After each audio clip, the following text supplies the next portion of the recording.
everybody, and welcome to the Payments Leader Show. I'm your host, Adrian Evans, and absolutely delighted to welcome a good friend onto the show, Dan Swift. How you doing, Dan? I'm very well. How you doing? Yeah, really good, really good. So first of all, we've got to give a big shout out to Rob House, who obviously introduced us many moons ago, and yeah, obviously very much looking forward to today's conversation. Yeah, me too. And he's an absolute legend. So if you're not following Rob, you should be on LinkedIn. Excellent, excellent. Yeah, Rob's one of the good guys in our world. So Dan, without further ado, I wonder if you could tell us just a little bit about your career and also a bit about yourself for those who don't know you. Sure, absolutely. So let's start with me. I'm 49 years old, so I'm almost at that half century mark. So I'm very proud of that. Um, I lead Numentum as the CEO. I launched this company. We're going into our ninth year as a business. And prior to that, in fact, before we talk the work stuff, let's talk the outside of work stuff. So I'm a husband, I'm a dad, I've got a 10-year-old boy, an 8-year-old girl, and a 4-year-old boy. So at the ripe old age of 49, I'm very much in the thick of it, which I love, absolutely love. It keeps me grounded, keeps me balanced, and keeps me smiling as well. They're the absolute best. And then on the work front, yeah, I've done this for 9 years and see myself doing it for the foreseeable future. And obviously, we'll chat more about what doing it means. But prior to all of this, I've had an interesting career where I've found myself in organizations launching things. So it's probably inevitable. I ended up launching something for myself. But I was at Complinet that was acquired by Thomson Reuters, and we launched Yeah. the governance, risk, and compliance group. I went to LinkedIn and launched the social selling business and LinkedIn Sales Navigator. Went to Sprinkler and we launched the paid ads platform through the Sprinkler platform.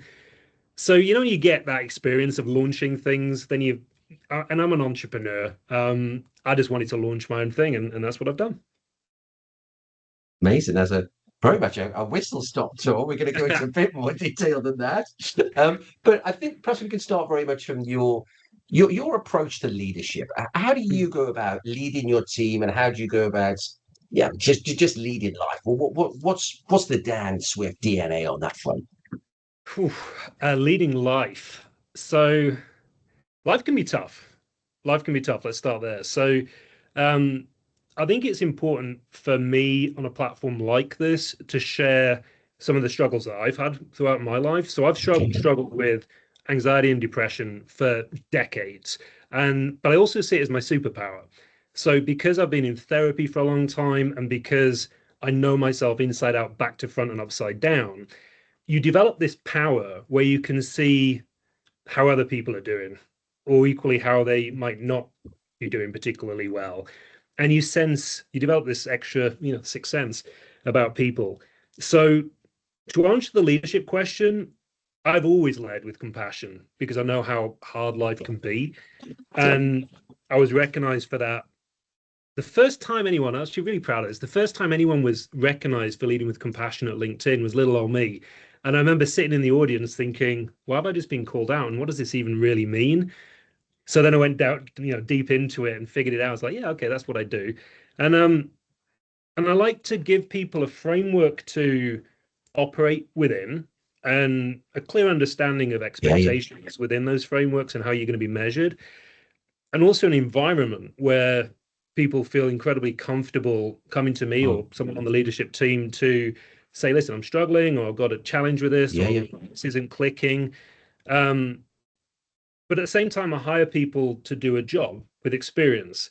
So I set that environment up and I accept them to use what I've given them and what they bring to the table, and away we go.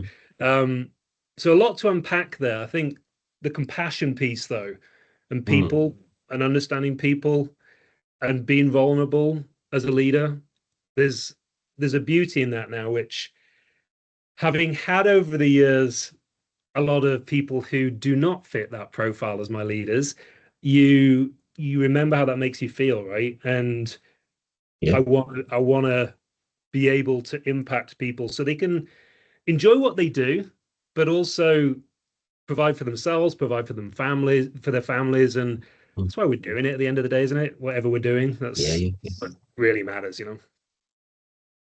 Wow, wow. I knew we go off in different directions today, Dan, but I want to stay with this because I think it's a really important issue. Um, what does that mean for you then to be able to see that vulnerability in others? Hmm. And then also, yeah, tell me about being able to see that vulnerability in others. What does that mean? So when you spend a lot of time with people, either in person or virtually, and if you invest in your people, which is giving your time to them, you get to spend a decent amount of time with them, Mm, and you see how they are, and you get to know them, and you just feel it when a conversation mm, that the individual is not themselves, whatever, you know what I mean, when they're not being themselves. And but equally, even when they are showing up, you feel something that isn't quite clicking. And just because you feel it as a leader, it doesn't give you the right to say, hey, I'm sensing that you are not yourself today. You must tell me everything as to what's going on in your personal life. mm. It's you've got to build that level of trust as a leader. And I've found by being vulnerable and when people join an organization, sharing my journey and what drives me and what makes me tick and things to look out for if I'm off my game and all of that, you create this environment where people feel more comfortable doing the same. And it's not for everyone, but a lot of people really have never had that in their lives before, Mm. in any forum. So they begin to see it as a bit of a blessing. Now it can be an Achilles heel as well, because if that has been my weakness, which I've managed to figure out and solve for now, but Yeah, yeah, yeah. people can take advantage of that as well, you know. What, directly to you? They can take advantage of that? For sure. So if you open a door to it as a compassionate leader to Mm. an individual who candidly there's nothing going on in their life that is negative, and they're just a little lazy and they just want to come into work late, and they see me as a leader who's going to give them some hall passes on simple basic stuff like that, or don't prepare for a really big meeting in the way in which they should do, and then they turn around and say, "I'm sorry, I just wasn't on my game," but there's really nothing behind that, right? They just Yeah, yeah. didn't do Okay. it. That Yeah, that's yeah. what I'm talking about. So occasionally throughout the career, you've had a few people who have seen that and Mm. gone, "Oh, I think I can get away with a few things here." Okay. So you're just going to be a bit aware of, but that's part of getting to know people as well, Sure. and Sure. experience over the years. You start Yeah. seeing what you've got and who the real human is. And you call this also your superpower. Mhm. How how so? Tell me about that. So when you have when you've given someone the space to operate in a way in which I've just described, and you support them in the way in which you've just described, they will run through walls for you.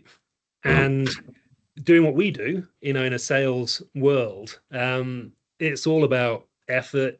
I hate the term grit. It's not grit, it's effort. It's focusing on the right things and doing the right things. But you still have to dig deep so often. And Mm. because the people who have worked for me over the years, they will, when we need them to, they'll dig deep and they'll go that extra mile to get to where we need to do. And if that's hitting a number at end of quarter, or if it's doing that extra lift on the outbound and prospecting, and Mm. they'll do that. Yeah. Okay. Okay. Excellent. Um, I hope not to flatter you here, but this is just from a pure data perspective.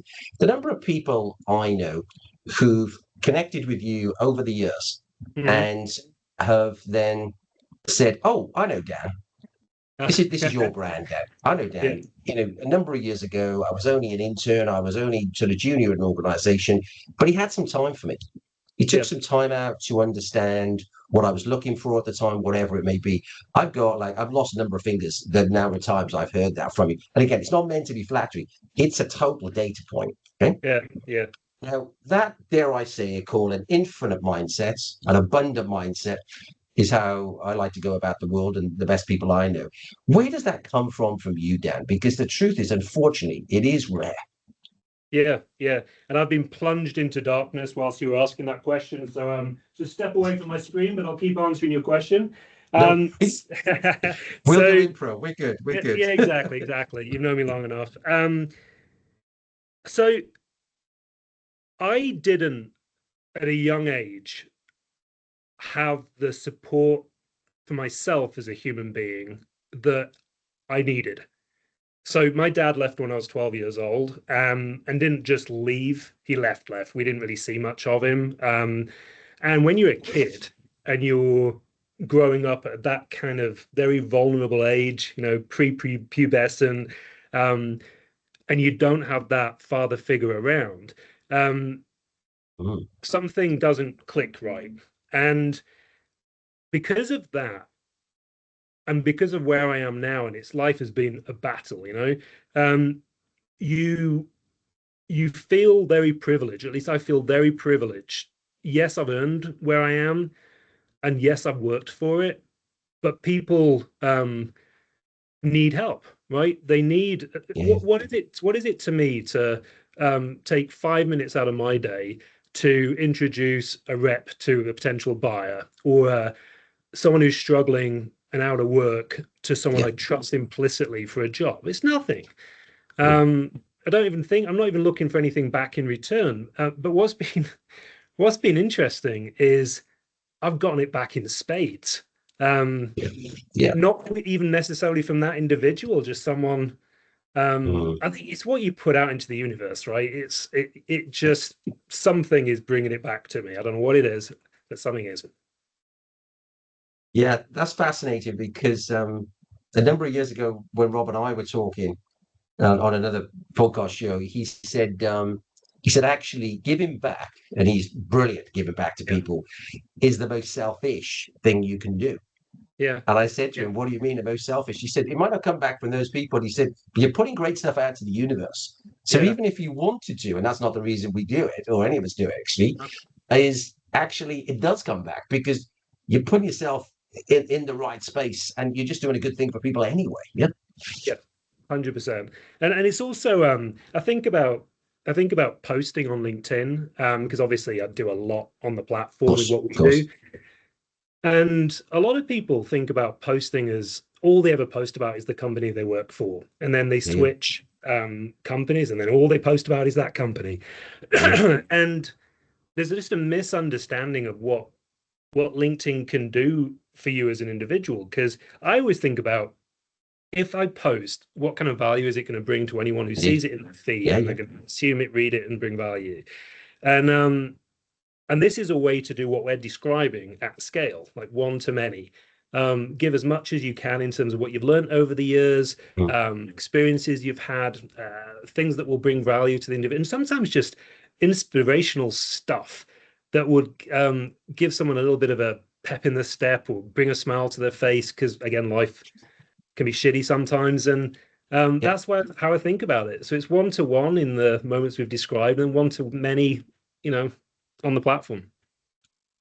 I love how you simplify stuff. It's great. What are your core skills?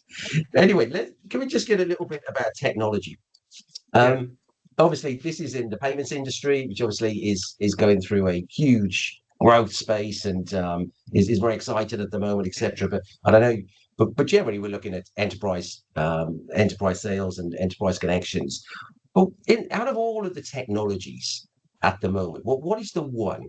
What is the one that is actually getting you excited, thinking, "Hey, this can positively have an impact on not just my business, but other people's business and other people's lives?" mm. So it's what the technology needs to do. So Okay. anyone's going to come and go AI. Yeah, yeah, Um, but what's happened in the last 10 years is the technology industry has created this ecosystem that allows companies to empower their sellers to blast the very people that you're looking to get meetings with and conversations with and build trust with, just blast them with noise. yeah. And what I'm concerned about and then I'll answer your question. What I'm concerned about is AI in the way that it's being used and going to be used going to add fuel to the fire Mm. and going to facilitate shitty messages at scale. Now you can argue that the AI is going to come in and generate, if used correctly, more valuable messages Yeah, to yeah, and buyers, right? I just hope that the big tech companies that we're all using and all the tech that we have in our stack, I just hope that the way that they evolve, think about the buyer mm. rather than think about and the buyer is an individual in the role that they're in, at the company that they're at, in the industry that they're in, and the problems that they're solving for. I just hope that we it develops in a way where we undo all the damage that we've done in terms of the trust between the seller and the buyer and the seller. I just hope the tech where we're going with this solves for that, because the walls have gone up for so many buyers now, and I don't even answer calls I don't know the number for. I'm not answering. All the emails are going to spam. LinkedIn's passing out all the noise. I'm not Yeah. accepting connection requests from people who I don't know or don't think I know through someone. So to answer your question, what excites me is whatever comes next. Let's make sure, and I hope it does, and I think it will, bring us back closer together, where buyer Okay. genuinely is getting value from seller. So is that about the maintenance of remembering that at the end of the day, that's a human who is making those decisions, particularly, whether we've got a committee or whatever that may be, that's made up of humans. Yeah, and humans who also have lives and families and responsibilities, and in the roles that they're in, are increasingly not going to make decisions without data, without Yeah. proven customer success stories with ROI from the investment. And yeah, they're human beings. We've got to know what drives them as individuals. And you can't just rock up on a first call and be like, hey, so before we get into the tech, what drives you? How should I be pivoting my style to, Yeah, yeah. align with you?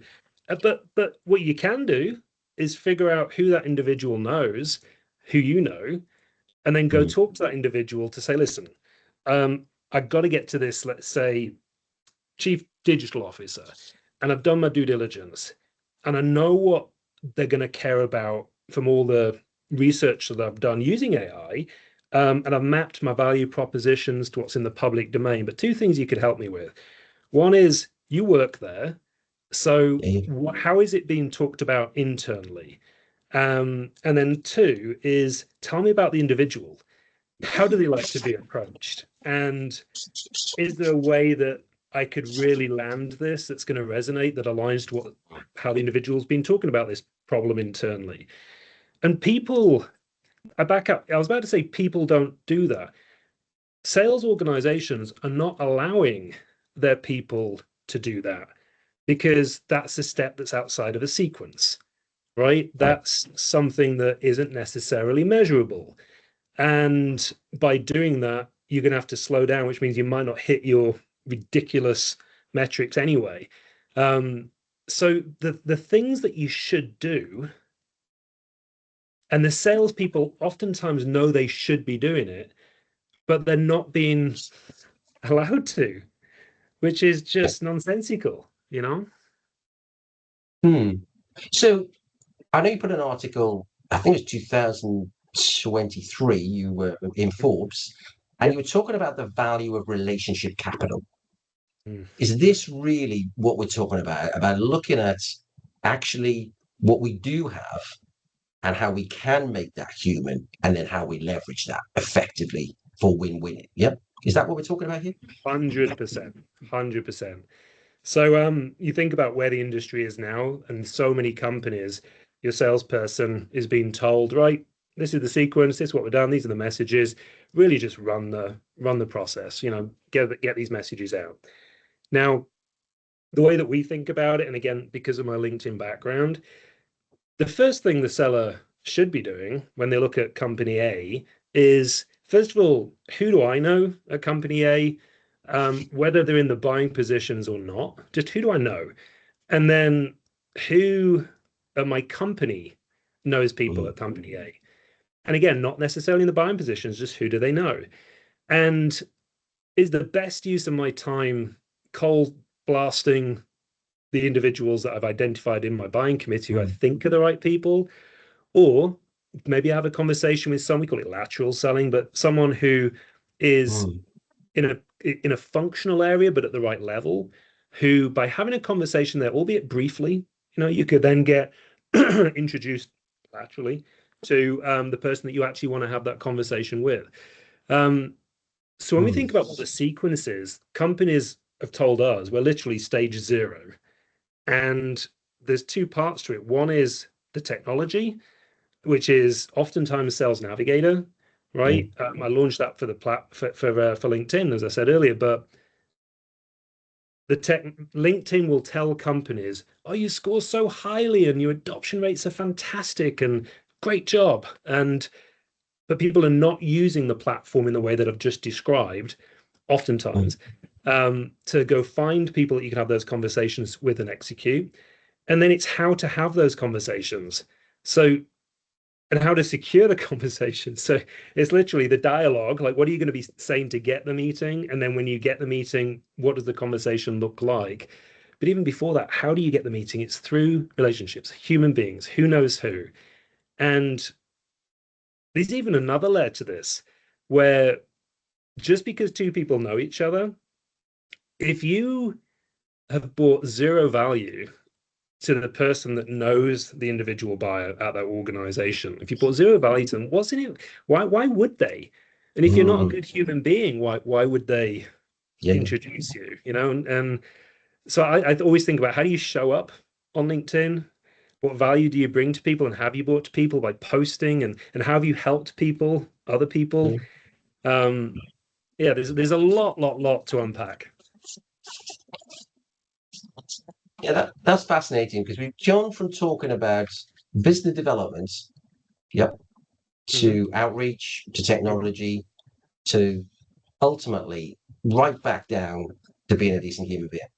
Yeah, I mean, and it is, but it's also it's caring about other human beings like that. That's so to be a successful business person, salesperson, person today, with everything that's going on in the world and the technology and where we're heading, still at the heart of business is someone or a team of people are going to make a decision on whether they purchase from you or not, engage with you or not, help you or not, um, based on how you've made them feel.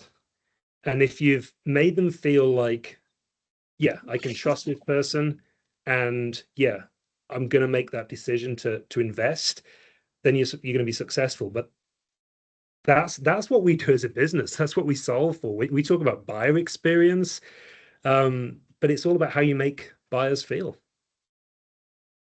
Okay, this is sorry. I'm totally in on this, but I've got to play Mhm. devil's advocate because there'll be Yeah. plenty of people listening to this saying, "Yeah, Dan, but hang about. I'm a human being. I Yeah. choose to do what I do, Yeah. but I work for a tech business, and we've got the best tech, whether it's ERP or whether it's HCM, whatever that tech is, or AI, whatever it is.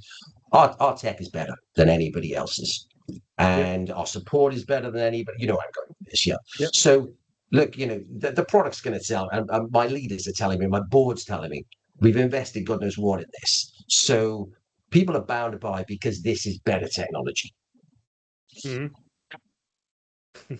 Well, you're always going to have some companies that do exactly what you've just said, and literally the product will sell itself.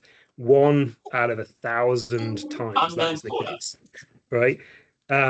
So then it comes down to the remembering, if you're the CRO or the CEO at that level, remembering that the people that you're selling to already have something, already have something that might be doing a good enough job, and the cost of rip and replace is significant. And the other part of this as well is even if the technology that you're bringing to that company is phenomenal, you still have to convince now not one, but sometimes upwards of 12, 15 people. Yeah, yeah. And that's when it gets interesting, because then you've got, again, it comes back to people's risk thresholds, people's relationships, maybe with that vendor. Maybe they didn't have a great experience with them in the early days. Maybe there's just a relationship that exists between the incumbent and the CRO, right? Yep. So it all, I would challenge people to always come back to who are the folks who are going to make the decisions, and when it comes to is this deal going to come in or not, if we were to green, orange, and red map those folks, are they all in the green? Have I spoken to all of them? Have I uncovered all the reasons that would stop this from happening? And most of the time, sure, people are single threaded, but even if they're not, and they've spoken to all the people in the consensus purchase, they haven't gotten to know them as humans. And it might be because the person doesn't want to be known as a human. They don't want to open up. You know, that's a possibility, but you still got to try. And then if you can't get that person to open up, go and get the inside scoop on them from someone else. And then when you're talking about your solution, talking about it in that way. So listen, most of the time companies think they've got something incredible, and they do. But again, we talked about it, the walls are up now, and it just takes a lot more smarts to get in there. So I'm smiling because and sorry, the successful will remain nameless here, but I'm thinking about 7 or 8 clients of mine who've taken over various pieces of technology, dormant accounts, latent markets, all sorts of things, taken a very human-centric approach in technology, and not just either increase sales, but just hockey sticked completely. Not every single one of them, the basis of what they've started with. Yes, of course they work hard. Yes, they put effort in, but they're relentlessly curious. They're relentless connectors of human beings, and all of them to a T are decent human beings with an infinite mindset. Yeah, there you go. But you know what's interesting as you were chatting, I was thinking about something else, is when you're looking at what you're trying to solve for on a much bigger basis, like so a large organization going to market, and oftentimes I'm challenged. I'm like, no, I get what you're saying, but we've got 1,000 salespeople, and our total addressable market is huge, and we have all of these different industries. How can you make this approach scalable? And it comes down to two things. One is the mindset of the folks who are taking the product to market, and are they thinking about this in the right way? And then the second one is all the technology that exists out there. Oftentimes companies, the account executive themselves might only have 25 or 50 organizations that they're responsible for, and the buying committee for those organizations might be 10 to 20 people. So you do the math, and there's only X amount of people you actually have to speak to or try and engage with over the course of 12 months or 2 years or 3 years, whatever, however long you have them. So then the challenge is, well, how do you measure this? How do we know that our reps are taking this approach? And that's where our programs come in. And this isn't a pitch for Numentum. It's for any program that you run when you're rolling out a technology to an organization. You've got to get the seller to understand what this is. They have to be allowed to use it in a way that is going to work in the way we've just described. But it's first line leaders. That is for anything. That's where the rubber meets the road. So if your first line leaders don't believe in it, or are not held accountable to it, or don't make it part of their operating rhythm, or don't inspect what their people are doing, don't coach to it, then nothing's going to stick. So that's, again, what we do. We're teaching leaders, first line leaders, how to do everything we've just described. So is that the level you typically go in at, and just say, actually, let's start with the CRO? Yeah. But for our business or the companies that we're teaching? Yeah, the companies you're teaching. Oh, so the companies that are teaching, it depends on who their buyers are, right? So we just did a program where they needed to get to CISOs, so chief information security officers, and then senior security leaders within those organizations. So I think the thing that, not I think the thing that we do really well is we do live instructor-led prospecting workshops. So sellers show up, they've got their book of business, they know they're buying personas, and then we're literally live prospecting with them in the tech. So take Sales Navigator. They'll be coming and say, okay, this is the company we're targeting. I've done my due diligence. I know my personas. I'm like, great. So let's apply the approach that we're teaching you. So where are the warm paths into these organizations? Where can you actually sell in? Great. You see the path now. Now, how are we going to execute that? Here are the templates to leverage. Let's take it on LinkedIn. Let's take it via email. Maybe it's a video that we're sending through. So that's where we have our fun as well. Yeah. Oh yeah. Yeah. And it's fun as well because you think about sales training that we've all sat through before, where it's theoretical, and you leave and you go, okay.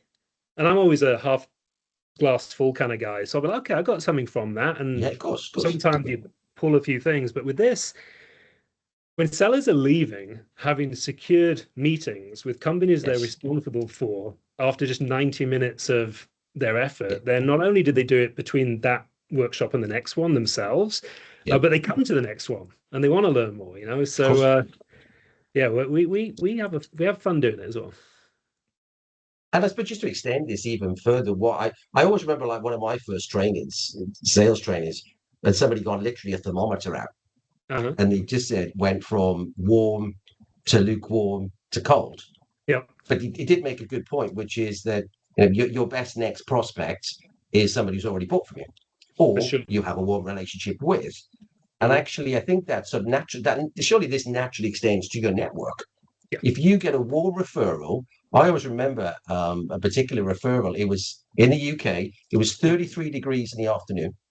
And a very good client of mine referred me to two people. It was a Saturday afternoon, and I say it was that warm, and both of those senior people came back to me within 20 minutes. Yeah.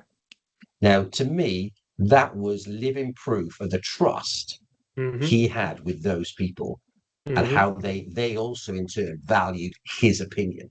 Yep. Oh yeah. Is this what we're talking about here? 100%. And also, again, I always think of when people are listening to podcasts, they're like, yeah, it all makes sense, but. So I'm also then thinking about the BDR, the rep who's doing all the outbound, who goes, no, listening to this. Yeah, no, that's what I want to do, but I'm not allowed to do this because of the way in which I'm set up and measured by the company. There's no, if anything, if I take time out to do this, and we've heard these horror stories where reps are achieving the metrics that are expected of them, which is the number of meetings, for example, but are being performance managed because they're not doing the activity required. What is that all about, right? Yeah. What are you measuring? And then the business development rep themselves would love to look at their book of business, and they get that meeting, and the meeting goes incredibly well.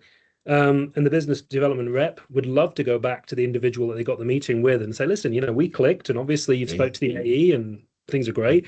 I looked into your network. It looks like, these 5 people on the surface, it looks like they need my help. Would you introduce me? Now they want to do that. And oftentimes they know that that's the right thing, but they're not allowed to because those companies are outside of their world, right? So why not compensation drives behavior? Why not compensate them in that way to take the lead, get the introductions, and then let's measure that. We're measuring the wrong stuff. It's so frustrating. It's funny. I was out for lunch the other day with a really good buddy of mine, and we were basically pitted against each other many years ago. He was running technology, and I was also running technology. Let's just say I was A to M and he was N to Z. And we did strike a deal, which is 1 + 1 could equal 4 here. Yeah, 100%. If we don't compete against each other, then actually we could grow and both businesses rocketed. Yeah. Yeah. but it came You from know, us. So we did yeah, we shared that behavior. So unsurprisingly, our teams followed yeah. suit. We've got so it's so interesting. The our business used to be um very heavy, which was great at the start of the year when companies were signing with us and doing, Yep. 6-week, 12-week, 12-month contracts, whatever it was. And then at the end of the year, when companies were freaking out about the pipeline number for next year, and then they would sign contracts with us and all of that. We're now finding, yes, because we've changed our model a little bit to allow for essentially sprint programs, but our sprint programs, they can be purchased at any point during the year. And but guess what we're doing? We're going in and we're saying, okay, you've got 100 people here. If I was a buyer, and by the way, we've looked at all of them on LinkedIn. If I was a buyer, it's not clear to me that they care about the organization that they work for, aka you guys, because they're not on brand, they're not on message.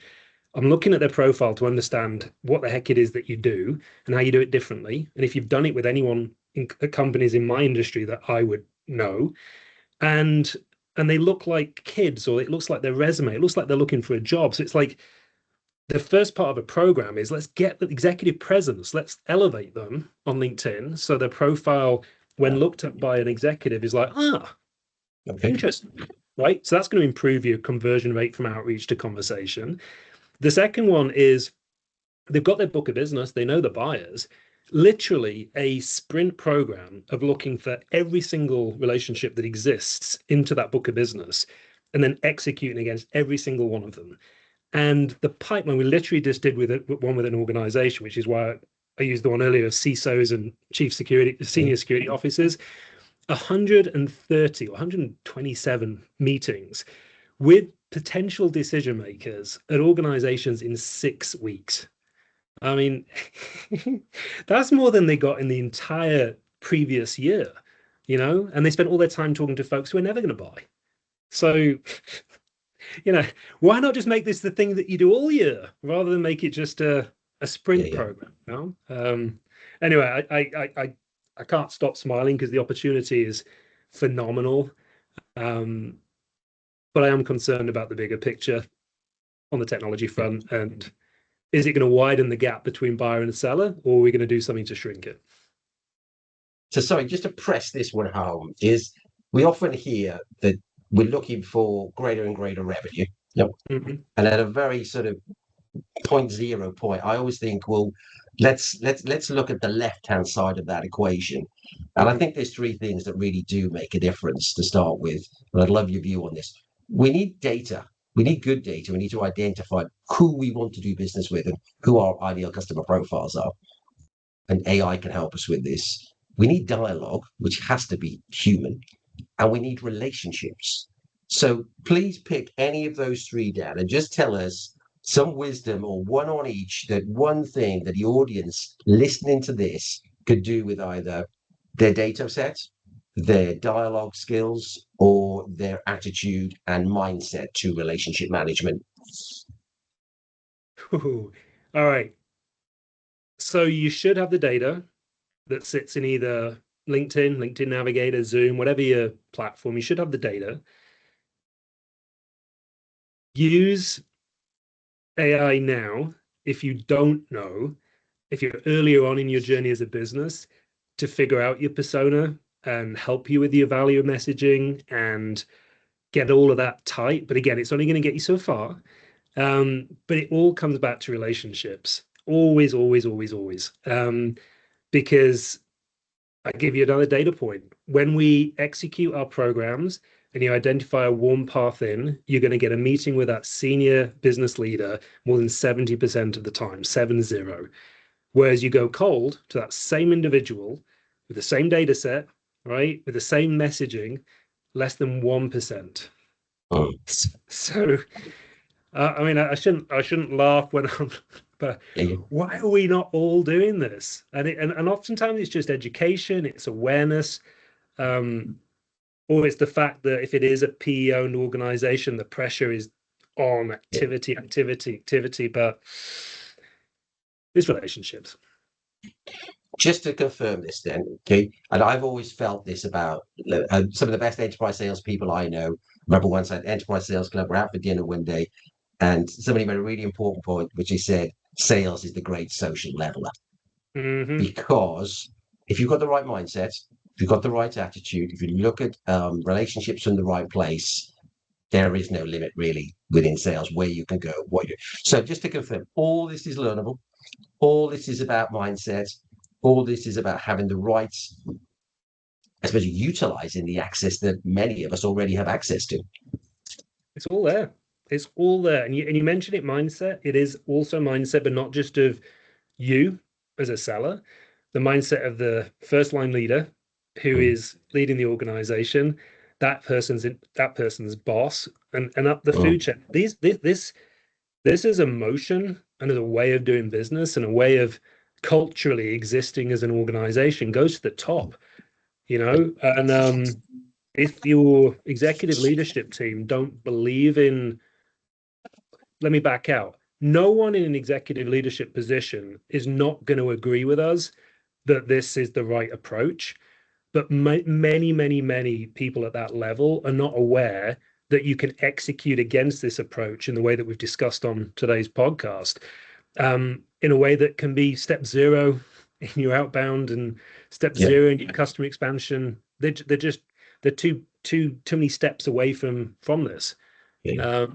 So that's the power. And our program, my goodness, when you get that CEO Mm.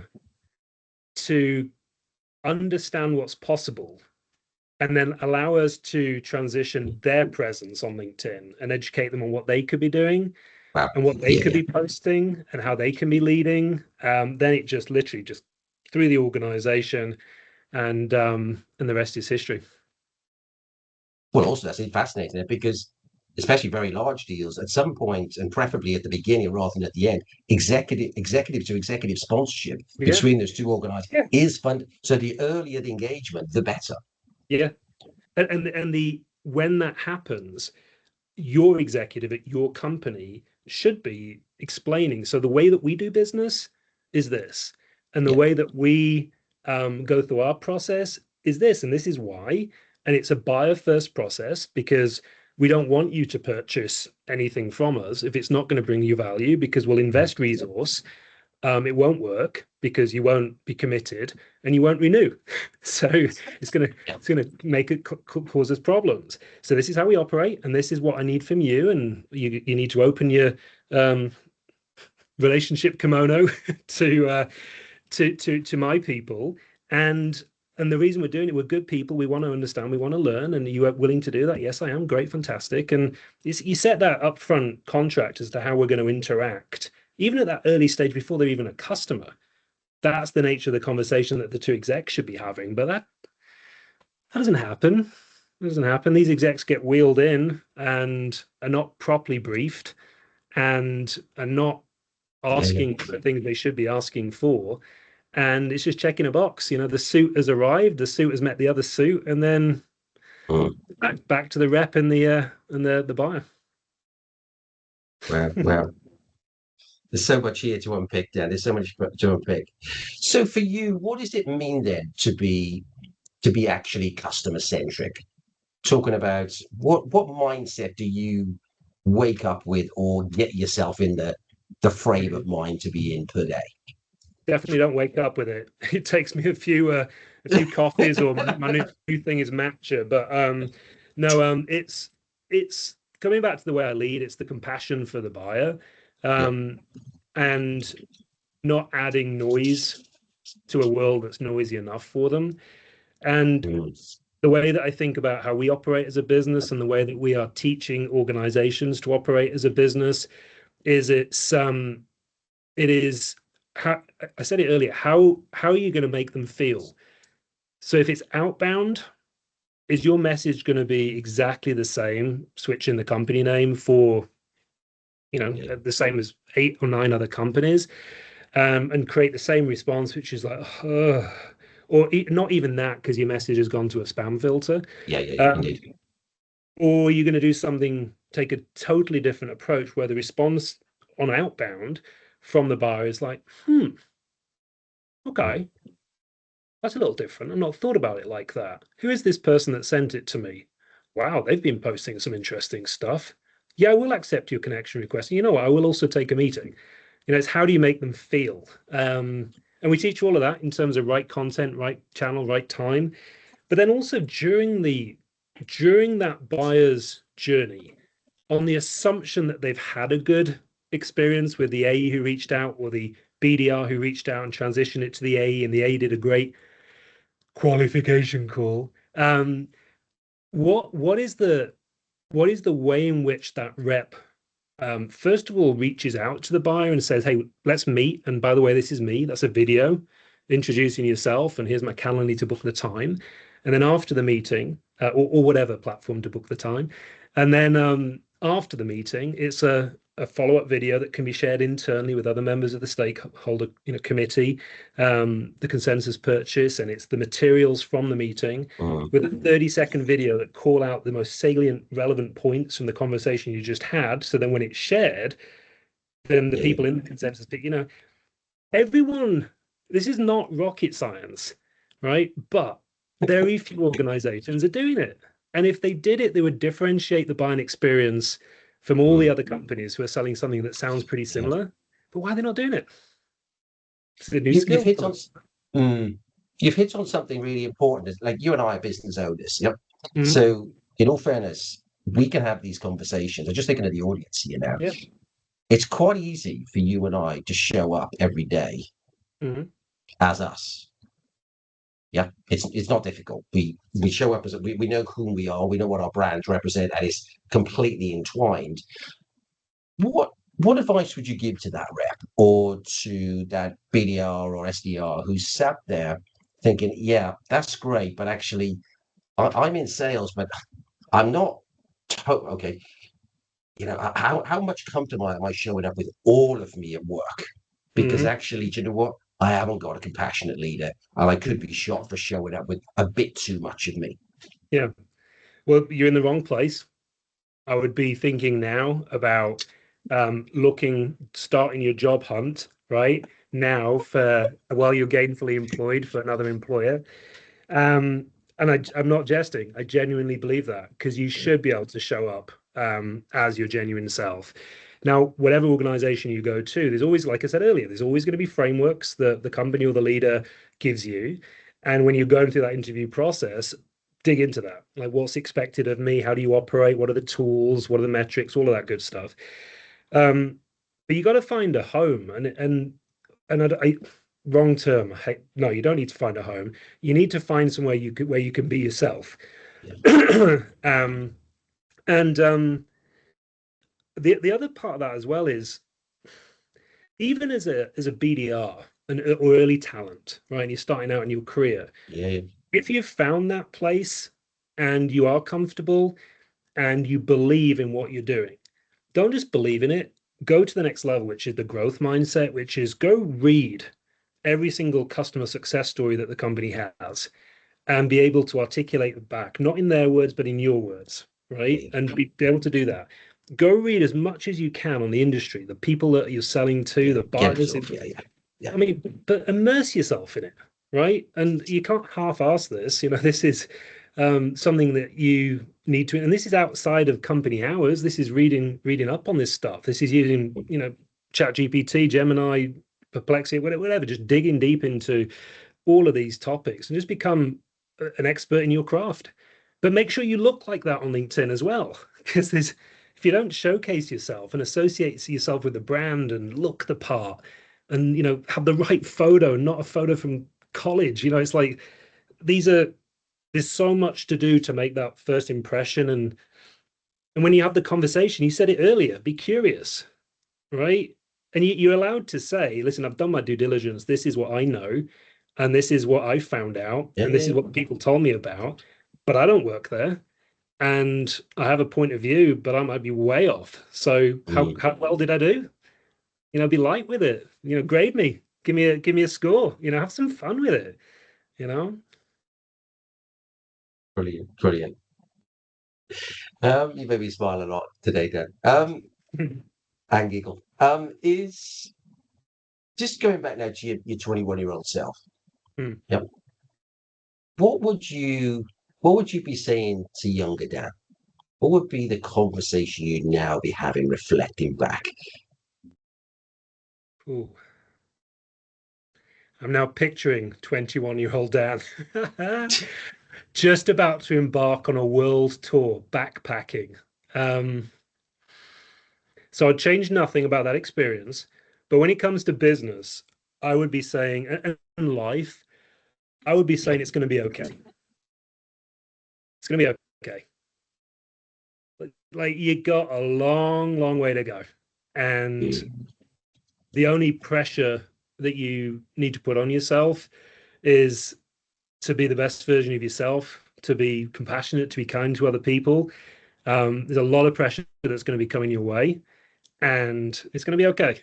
You don't need to worry about stuff. You don't need to worry about financial things, support, any of that. It's going to be okay. You're going to find your way. And I say that the same to everyone else who's starting out the career. It is overwhelming, and that's a good thing.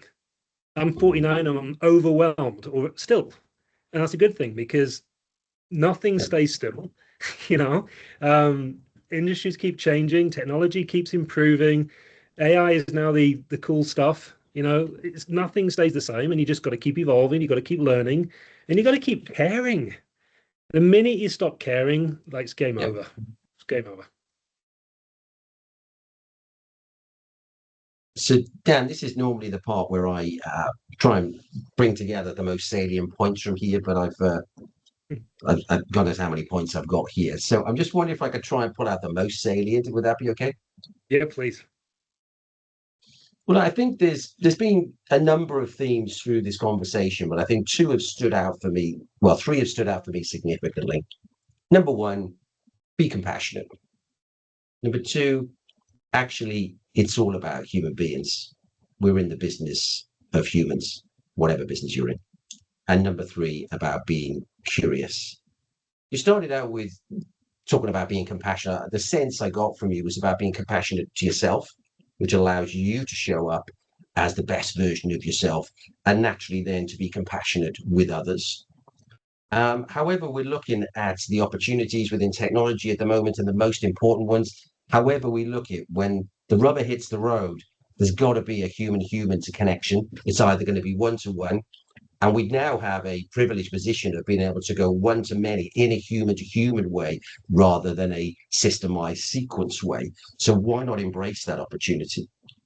I love the fact that you almost said, what is it to you per day just to make an introduction to somebody you previously had a conversation with, make a recommendation about a framework or whatever that may be, because that's just going to enhance relationships. And as you say, the universe has a funny way of looking after people who give a lot as well. But at the end of the day, this comes down to relationships, and relationships are built on trust. They're built on respect, and also they're built on likeness. How much you like somebody, but you can get to like people as well to turn up as a decent human being. I think the other piece was that all of the pieces you've talked about, whether it was understanding your ideal customer profile, using AI, building dialogue with somebody, building relationships with somebody, all this is learnable. Okay, all this is learnable skills down to um, mindset and then being really curious about what's around you as well. And we can easily take it for granted what we don't have rather than the access to the tools and the data and the relationships that we actually do have. But also, I think the other piece for me was just grounding that in coming back to your 21-year-old self, which is actually, there was one thing just before that I thought was really interesting is like, if you found the right company, go for it, stay with it, get immersed. It was, if there's a question, if there's a word beyond curiosity, it's immersion. Get yourself deeply immersed. And if you haven't, that's why I was laughing so much. She was like, right, find path to your new role. Yep. There are better companies that are more, not better, but there are companies that are more aligned to your value set. Believe in that. But also then what you'd actually say to your 21-year-old self, which is, I was taking it, it's going to be okay. Ground yourself as a decent human being. Look to care, look to be compassionate to yourself and other individuals, and somehow life will probably work out pretty okay. We've covered a few things, haven't we? Why not 27? Oh my goodness. Yeah, yeah. You know what though? If you were giving me a way to wrap this up, I think we're probably there. Do you know where I've failed? You know where I've failed and where I'm working on it right now is, and this is for early talent, but also people of our generation and people who are, closer to retirement and going into the best years of your lives. It's being kind to yourself. That's where I've failed. Mm, Um, I've put so much pressure on yeah, myself yeah, over the years, yeah, and um, I'm now at 49. I don't know whether it's because I'm going to be 50 next year or other things that are going on in my life, but I've found swimming, and oh my goodness, that has yeah, been a game changer for me. Um, been way more conscious of what I'm eating and yeah, how much sleep I'm getting, yeah, um, and also the pressure. Every minute of every day does not need to be a productive minute, yeah, yeah, and it's taken me a long time to realize that. And then I'll put a bow on it. I've done a terrible job over the years of celebrating my success. yeah, yeah, Terrible, right? Maybe it's not maybe, it's partly because of my personality, but partly because I've worked so damn hard. Um, the success felt inevitable, but I had to work, and that's not a cocky statement. I worked so damn hard. When I got the success, when I won the deal, when I got the customer, I didn't feel the feeling that I should have felt and should have enjoyed, and enjoyed it not just for me, but the people around me, yeah, you've been right? able to, yeah, yeah. Know? And so that's what I'm really working on now, which is hard when you've got into certain ways of doing things for such a long period of time. I put everyone else first in my life, everyone else, oftentimes to my detriment, because I haven't looked after myself in the way that I could and should have done. So that is what I'm focused on. And folks listening, please, please be kind to yourselves, because otherwise, you know, it doesn't work. Well, Dan, what an incredible conversation today. I was very, very excited about. I didn't know where it was going to go, and it's gone to places I didn't know about because he would. But what a superb way to end that conversation. And thank you, deeply. I just know how much the audience are going to take so much wisdom, so much insight, and so much humanity. So thank you. You're welcome. Thank you for having me. Pleasure.